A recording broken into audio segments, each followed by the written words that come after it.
Fala, Deus, toca-me com brasas no altar. Fala, Deus, fala, Deus, se alegra dentro ao teu mandar.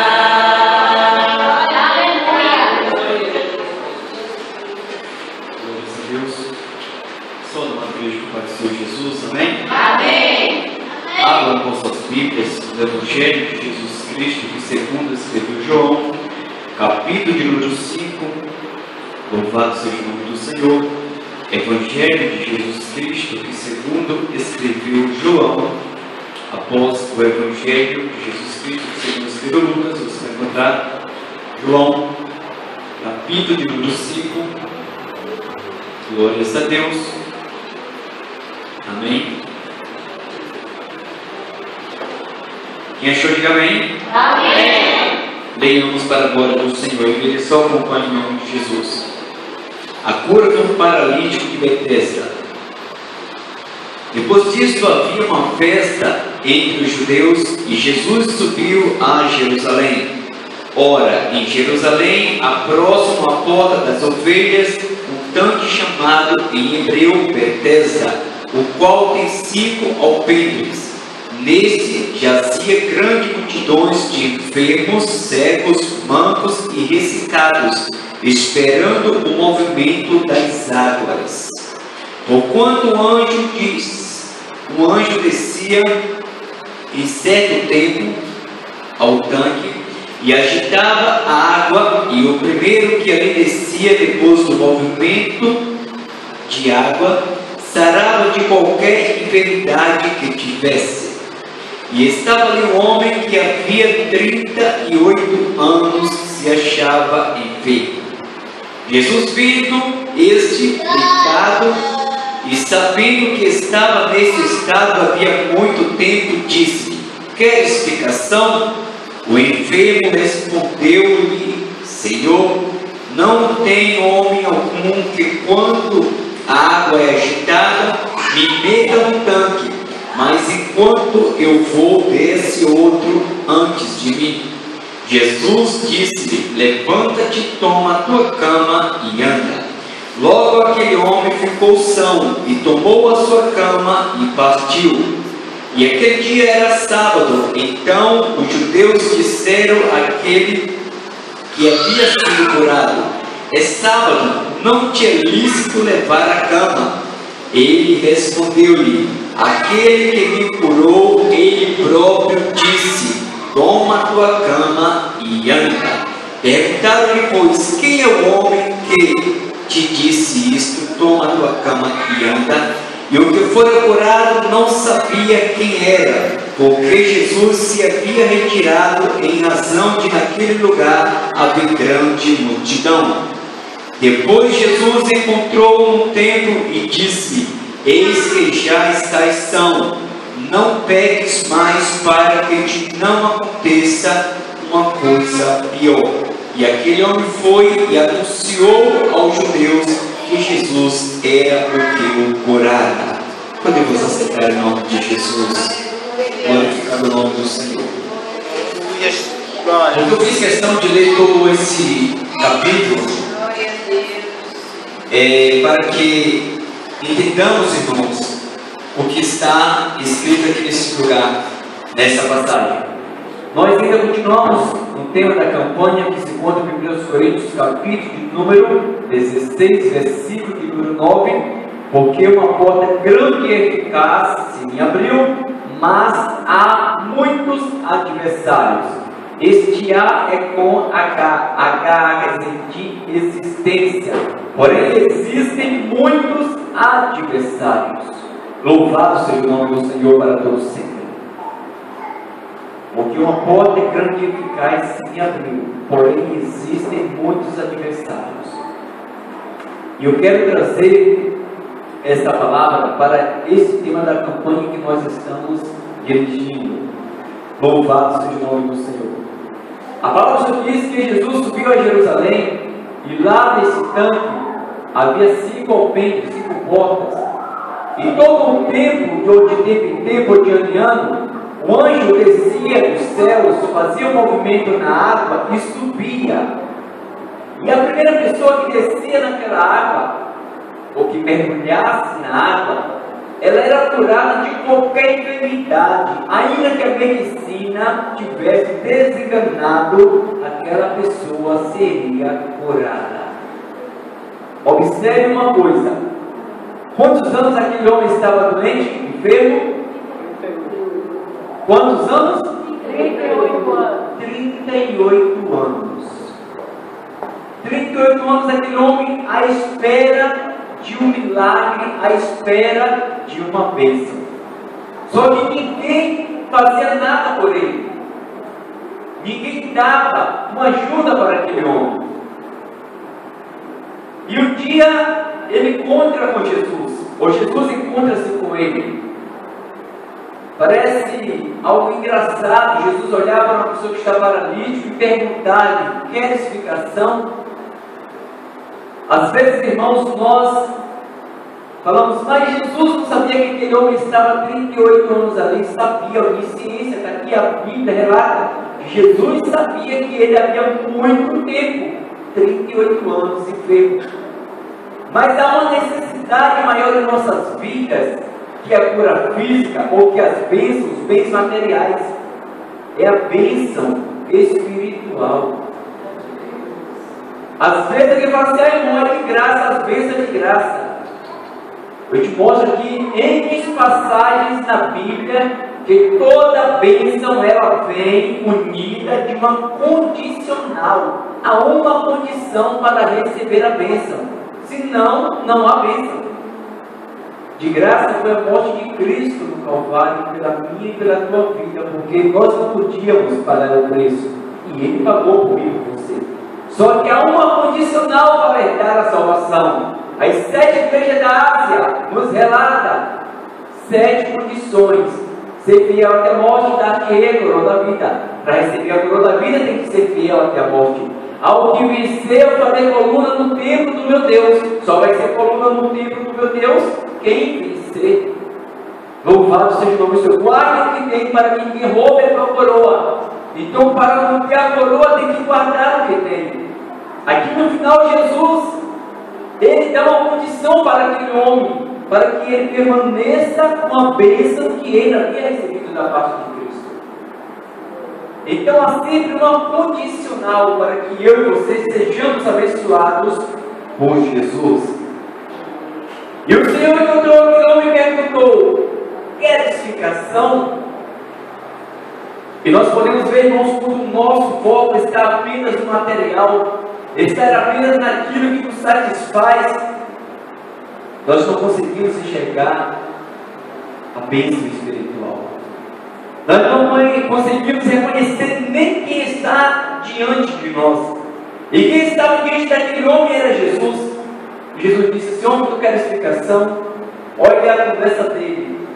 Senhor, não tem homem algum que quando a água é agitada, que me leve até lá, porque quando eu vou, outro vai primeiro do que eu, e mergulha na água e é curado. E por isso eu estou aqui 38 anos. Jesus não estava falando para aquele homem: olha, tu quer que eu te carregue até lá no tanque, para quando a água for agitada, eu te jogar e tu mergulhar e ser curado deste mal, dessa tua paralisia. Jesus não estava perguntando isso para aquele homem. Jesus queria dar a bênção imediata para aquele homem. Mas era necessário, louvado seja o nome do Senhor, haver uma disponibilidade daquele homem, uma atitude. E não é diferente nas nossas vidas. O nosso Deus é um Deus de já. E muitas das vezes Deus quer nos abençoar hoje. E nós ainda estamos pensando o que será no futuro, bem distante. Assim como estava lá Marta. Marta, eu sou a ressurreição e a vida. Creio isso. Que mesmo estando morto, ressuscitou. Senhor, eu creio que naquele grande dia, Jesus estava falando naquele momento, naquela hora, e Marta estava pensando ainda na ressurreição, ainda. E o Senhor falou para aquele homem: quer explicação?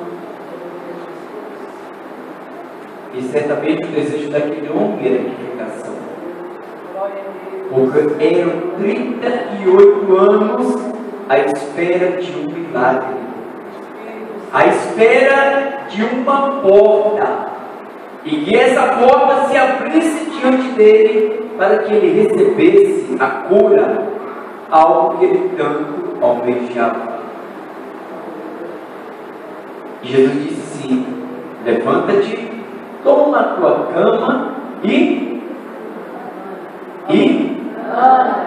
anda. Levanta-te, toma a tua cama e anda.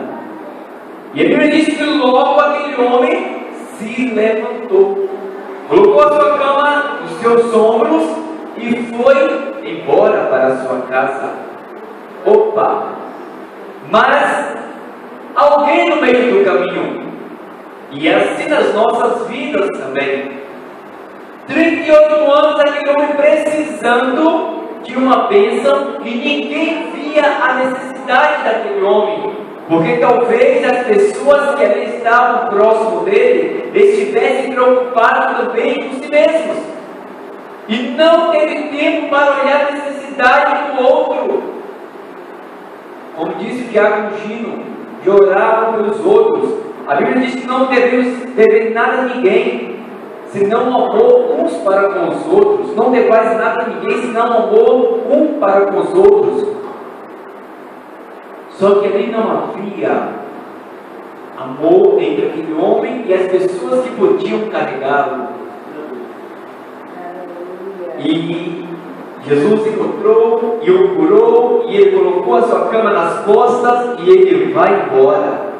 Mas quando ele vai andando, alguém para: ei, parado, o que tu estás fazendo? Não sabe que hoje é sábado?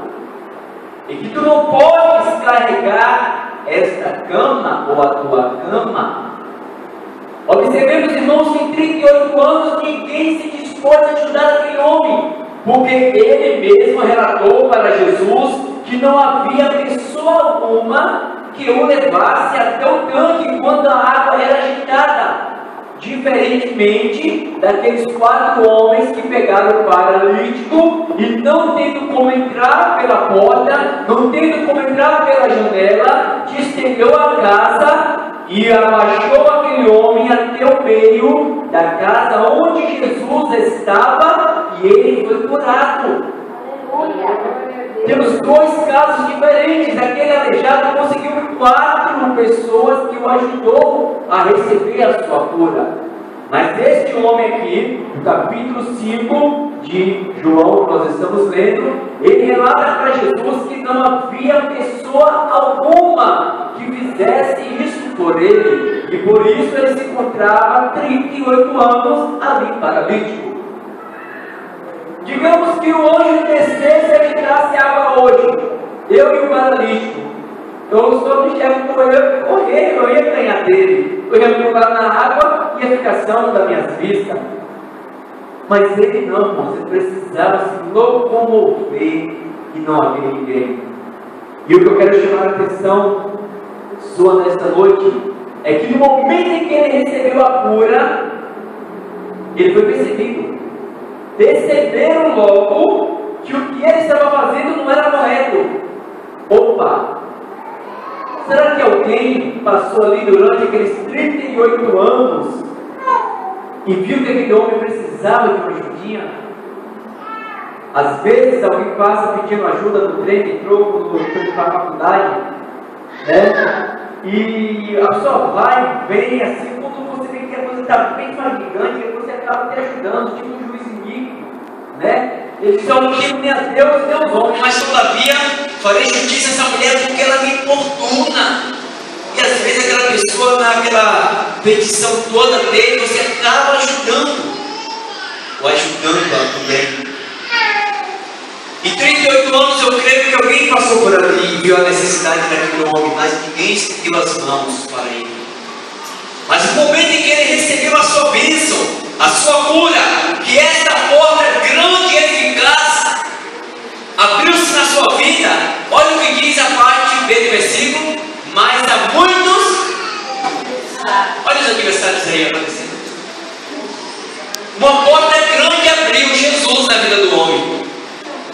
Jesus chega, resolve a questão. Jesus chegou, a morte torna a vida. Jesus chegou, a tristeza torna-se alegria. Jesus chegou, o pranto torna-se em riso. Louvado seja o nome do Senhor. Porque Ele é dono da vida, Ele é a própria vida. Eu sou a ressurreição e a vida. Quem crê em mim, ainda que seja morto, viverá. Crê por isso? Louvado seja o nome do Senhor. Então Jesus chegou, a porta grande e eficaz se abriu na vida daquele homem, daquele paralítico. Mas a parte do versículo diz que há muitos adversários, mas, portanto, no entanto, entretanto, porém, existem muitos adversários. E só foi aquele homem receber a sua cura, a sua bênção, que logo ele foi notado pelos seus adversários. E o que nós podemos observar, irmãos, que parece que as pessoas se alegravam, os judeus naquela época, em ver aquele homem naquele estado. Era mais prazeroso para eles ver aquele homem naquele estado há 38 anos ou até a sua morte, do que ele levantar com a sua cama nas costas e andar. Hoje é sábado, tu não podes fazer isso. O diabo também ele está de olho em você. Não fique pensando nisso não, ele não está, ele está de olho em você. Enquanto nós estamos na prova ali, ele só está ali, esperando o momento de nós negarmos ao Deus que nós servimos, de blasfemarmos dele, assim como ele estava de olho em Jó. E quando, aleluia, ele tocou nos bens materiais de Jó e viu que Jó não estava preso a essas coisas, ele voltou lá novamente a Deus e disse: olha, olho por olho, dente por dente, pele por pele. Ou seja, tudo que o homem tem, ele dará pela sua vida. Se ele quer uma fazenda, ele vai vender, ele vai se tratar, porque é melhor vivo pobre do que um morto rico. E Deus disse assim, e ele disse assim: agora toca nele para você ver se ele não te nega na face, ele não blasfema de ti. E Deus permitiu isso. E o diabo estava ali, e aqueles seus, abre aspas, 3 amigos, fecha aspas, estavam ali, a princípio, se condoendo do estado de Jó. Mas se você analisar todos os 42 versículos, capítulo de Jó, você vai ver que na verdade eles estavam ali querendo que Jó confessasse algo que Jó não tinha feito, um mal não cometido. E Deus disse assim: olha, vocês não foram justos perante o servo Jó. E o diabo ali, só esperando um momento de Jó blasfemar, para ele virar para Deus e dizer assim: olha, eu não te disse, eu não te falei que ele te servia por causa disso e disso e disso. Olha aí a prova.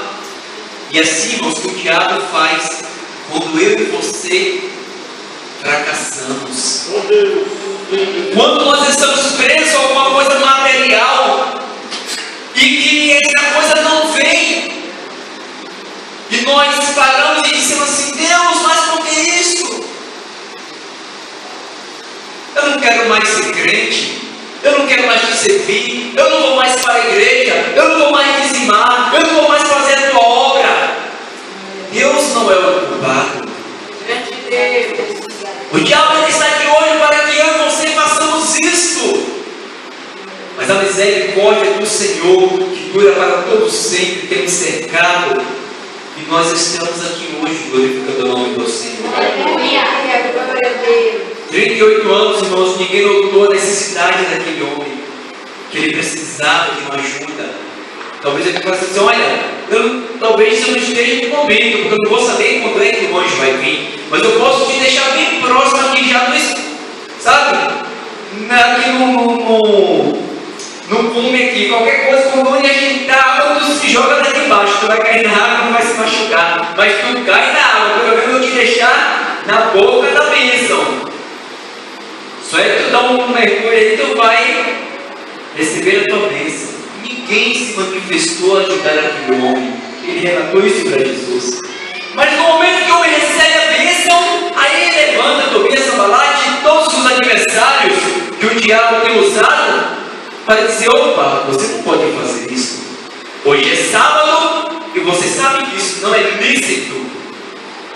Mas aquele homem, irmãos, estava tão alegre, ele estava tão regozijante, aleluia, e radiante de alegria, que ele disse assim: olha, ele nem sabia quem tinha curado. Ele disse assim: olha, aquele que me curou, ele me ordenou e disse: levanta, toma tua cama e anda. E é por isso que eu estou com ela aqui nas costas.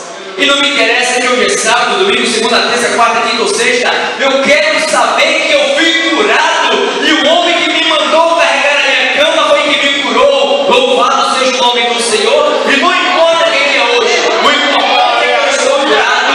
Louvado seja Deus.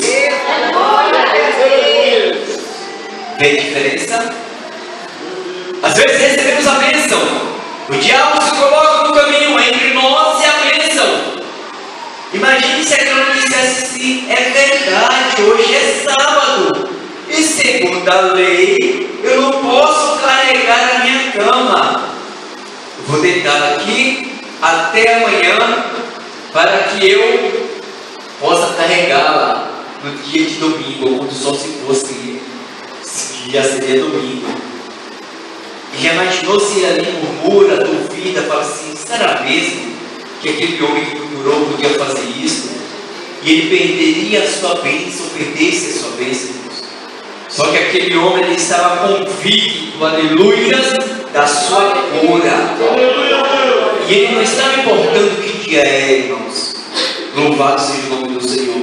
Isso nos deixa bastante claro que para Deus te abençoar, não importa o dia, a hora, o momento, se é sábado, se é domingo, louvado seja o nome, se é feriado, o nosso Deus é o Deus do impossível. Ele faz o que Ele quer, quando Ele quer e da maneira que Ele quer. E operando Ele, quem impedirá?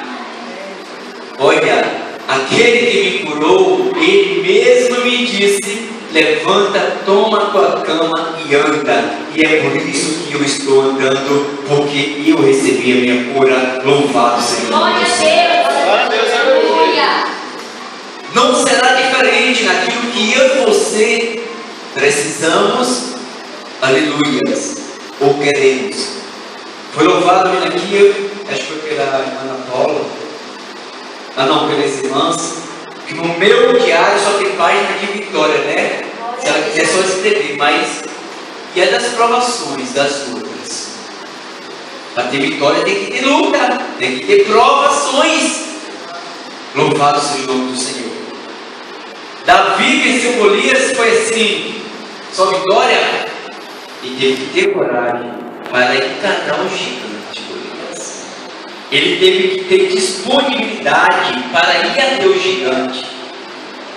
Era 40 dias daquele povo ali, ó, de manhã, de tarde, Golias subia e descia, desafiando o exército de Saul, ou do povo de Israel. E não havia um. E naquele dia chegou Davi. Para ter vitória é necessário passar pelas provações, pelas lutas e batalhar. Sem batalha não há vitória. E Jesus, e perguntaram a ele: mas quem te curou? Ele disse: eu não sei. Aquele que me curou me disse isto. E no dia seguinte, ele encontrou com Jesus no templo. E Jesus disse: olha, agora nós estamos. Ele disse assim: agora nós são. Aí Jesus disse: olha, vai e não peques mais, para que algo pior não te... Olha condicional aí. Para que algo pior não acontecesse àquele homem, ele deveria de cumprir uma condicional. Qual era a condição? Não pecar mais. Então, irmãos, para que nós retenhamos as bênçãos, para que nós sejamos abençoados, é necessário que cumpramos esta condicional que o Senhor tem nos dado. Não é imposto, é dado. Esse foi diante de vós o caminho da vida e o caminho da morte. O caminho caminho da vida para que tenham vida eterna. E o caminho da morte é morte eterna. Eu, porém, disse o Senhor, vos aconselho a escolher o caminho da vida. O Senhor ainda dá uma ajuda, né? Na escolha. Olha, se você estiver ainda oscilando em dois pensamentos, né? Estiver na dúvida, eu vou te dar uma orientação. Escolha o caminho da vida, para que tenhas vida eterna. Louvado seja o nome do Senhor. Irmãos, essa porta, ela pode se abrir a qualquer momento na minha e na tua vida. Não faça como aquele homem. Jesus perguntou, quer explicação? Era naquele momento. Ele estava pensando futuramente quando o próximo movimento das águas acontecesse. Nesta noite o Senhor quer abrir também essa porta na sua vida. E é hoje. Mas a tua visão tem que estar voltada para a vontade de Deus, para os planos e propósitos que o Senhor tem para nós. Quer explicação? Qual é a tua necessidade nesta noite? Conte para o Senhor. Conte para o Senhor. E Ele se porá diante de ti. E esta porta grande e eficaz se abrirá na tua vida.